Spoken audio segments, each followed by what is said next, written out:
अस्सलामु अलैकुम व रहमतुल्लाहि व बरकातुहू। बिस्मिल्लाहिर्रहमानिर्रहीम। इस्लामी सवाल जवाब। आज की इस वीडियो में हम कुछ ऐसे इस्लामी सवाल जवाब पेश कर रहे हैं जो हर मुसलमान को जानना चाहिए। आज हम जानेंगे जुम्मा के दिन से जुड़े अहम सवाल जवाब। सवाल: जुम्मा का दिन मुसलमानों के लिए इतना खास क्यों है? जवाब: इसी दिन हजरत आदम की पैदाइश हुई और इसी दिन क़यामत कायम होगी। सवाल: क्या जुम्मा के दिन गुस्ल करना जरूरी है? जवाब: जुम्मा के दिन गुस्ल करना सुन्नते मुअक्कदा है। सवाल: जुम्मा के दिन कौन सा रंग पहनना बेहतर है? जवाब: साफ सुथरे और खुशबूदार कपड़े पहनना अफजल है, रंग की कोई पाबंदी नहीं। सवाल: जुम्मा के दिन कौन सी सूरत पढ़ना सबसे बेहतर है? जवाब: सूरह अल-कहफ। सवाल: सूरह अल-कहफ पढ़ने का क्या फायदा है? जवाब: एक हफ्ते तक नूर मिलता है और दज्जाल से हिफाजत होती है। सवाल: जुम्मा के दिन कौन सी दुआ ज्यादा पढ़नी चाहिए? जवाब: दुरूद शरीफ और इस्तिगफार। सवाल: जुम्मा के दिन दुआ कब कबूल होती है? जवाब: असर और मगरिब के बीच की एक खास घड़ी में। सवाल: जुम्मा की नमाज छोड़ने का क्या अंजाम है? जवाब: लगातार 3 जुम्मा छोड़ने पर दिल पर मुहर लग जाती है। सवाल: जुम्मा के दिन सदका देना कैसा है? जवाब: इस दिन सदका देने का सवाब कई गुना बढ़ जाता है।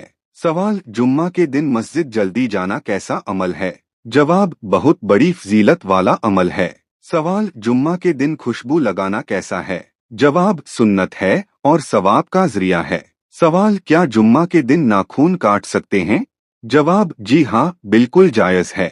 सवाल: जुम्मा के दिन अल्लाह की रहमत क्यों ज्यादा बरसती है? जवाब: क्योंकि यह हफ्ते का सबसे बरकत वाला दिन है। सवाल: क्या जुम्मा का दिन ईद से भी अफजल है? जवाब: जी हाँ, जुम्मा ईद उल फित्र और ईद उल अज़हा से भी अफजल है। सवाल: जुम्मा के दिन नफिल नमाज पढ़ना कैसा है? जवाब: बहुत सवाब है, लेकिन खुतबे के दौरान नहीं। सवाल: जुम्मे का खुतबा सुनना कितना जरूरी है? जवाब: इसकी अहमियत फाराजा के बराबर है। सवाल: क्या खुतबा सुनते वक्त बात करना गुनाह है? जवाब: जी हाँ, बात करने से जुम्मा का सवाब खत्म हो जाता है। आज जानिए घर की ऐसी चीजें जो बरकत और रिस्क का जरिया बनती हैं। सवाल: क्या कुरान शरीफ घर में रखने से बरकत आती है? जवाब: जी हाँ, जिस घर में कुरान की तिलावत होती है वहाँ रहमत नाजिल होती है। सवाल: क्या घर में नमाज की जगह बनाना फायदेमंद है? जवाब: जिस घर में नमाज कायम होती है वहाँ फ़क्र और तंगी नहीं रहती। सवाल: क्या घर में सदका बॉक्स रखना सही है? जवाब: जी हाँ, सदका रिस्क बढ़ाता और मुसीबतों को टालता है। सवाल: क्या घर में मिसवाक रखना सुन्नत है? जवाब: मिसवाक रखने और इस्तेमाल करने से सवाब और बरकत मिलती है। सवाल: क्या घर में अजान की आवाज होना असर रखता है? जवाब: अजान से शैतान भागता है और रहमत आती है। सवाल: क्या घर में साफ सफाई का ताल्लुक रिस्क से है? जवाब: सफाई ईमान का हिस्सा है और बरकत को खींचती है। सवाल: क्या घर में मेहमानदारी करने से दौलत बढ़ती है?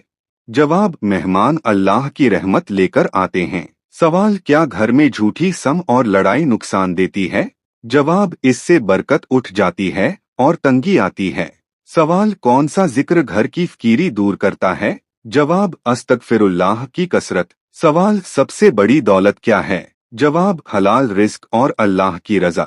मेरे प्यारे भाइयों और बहनों, क्या आप जानते हैं कि कुछ अमल और चीजें ऐसी हैं जिन्हें घर में रखने से अल्लाह ताला बरकत, सुकून और हलाल रिस्क अता फरमाता है।